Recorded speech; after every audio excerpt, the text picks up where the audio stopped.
L'hôpital est sans doute un des lieux les plus emblématiques en matière de paranormal, puisque se côtoient simultanément la vie et la mort.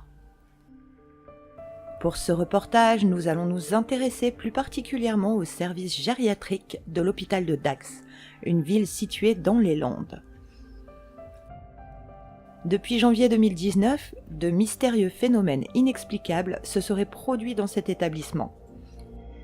Alors, mauvaise blague ou réelle manifestation fantomatique? C'est ce que nous allons chercher à savoir.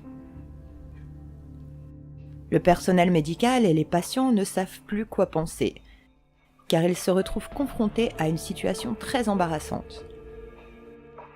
Le Louvre avait son Belphégor, le Lano a aussi le sien. En effet, le matériel médical se déplace mystérieusement de lui-même. Des chaises se baladent à leur guise au milieu des couloirs, des portes et des fenêtres s'ouvrent toutes seules, des draps sont arrachés violemment des lits des patients qui bien souvent sont incapables de faire le moindre mouvement sans assistance. Il y a aussi des poches d'urine qui sont retrouvées percées et déversées sur le sol. Le commissariat de Dax enquête activement sur l'affaire, bien que leurs équipes restent plutôt rationnelles et privilégient la piste d'un ou plusieurs plaisantins. Ils effectuent principalement des rondes nocturnes afin de tenter de rassurer les pensionnaires ainsi que les soignants.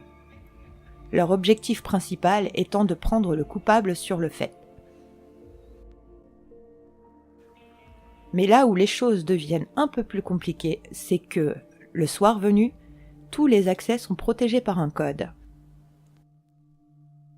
Plusieurs options rationnelles peuvent donc se profiler.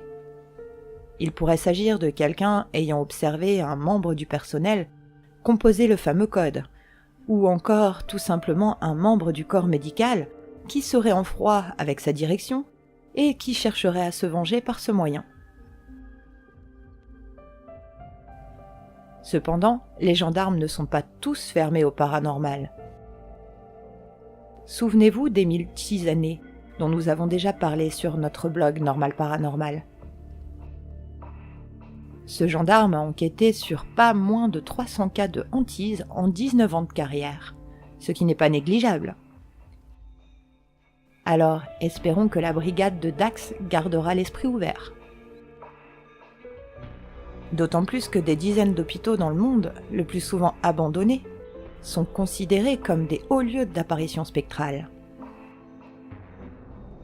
Tout le monde a déjà entendu parler du très célèbre sanatorium de Waverly Hills, dans le Kentucky. C'est aujourd'hui un des lieux très prisés par les chasseurs de fantômes de par le monde. L'histoire du mystérieux fantôme de l'hôpital de Dax viendra peut-être dépoussiérer celle du poltergeist de la clinique des Allongés à Arcachon. Cet établissement avait fait la une des journaux en mai 1963, avec ses nombreux jets de pierre, toujours inexplicables, plus de 50 ans plus tard. Pour l'instant, le mystère reste entier quant à l'origine des phénomènes venant troubler la tranquillité des actuels pensionnaires de Dax. Espérons qu'ils finiront par faire intervenir une équipe de médiums sur place, car cela pourrait être très utile dans ce genre de situation.